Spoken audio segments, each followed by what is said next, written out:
A feeling that people from black and minority ethnic groups do face discrimination. In columns before that you've written, you've referred to black people with watermelon smiles. In education, in employment.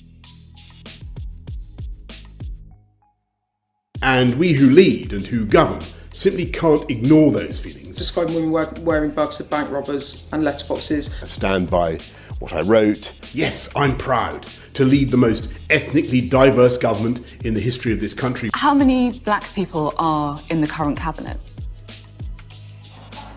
I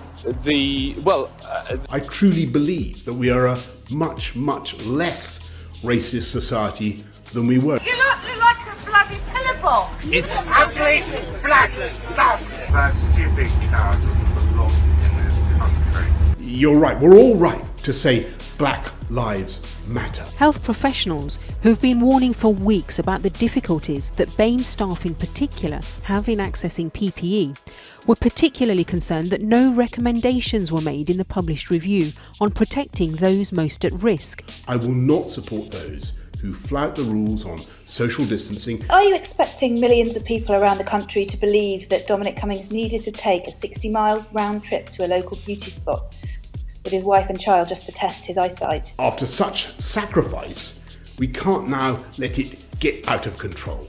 We want to start getting our children back into the classroom.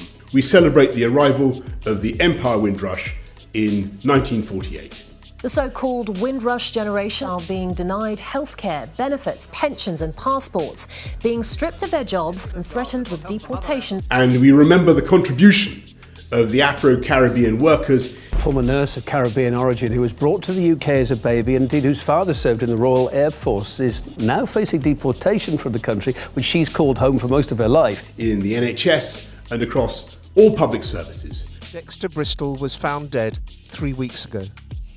He was 58 and had lived in the UK virtually all his life. He was one of thousands of Windrush children. His last year was spent having to try to prove he was British.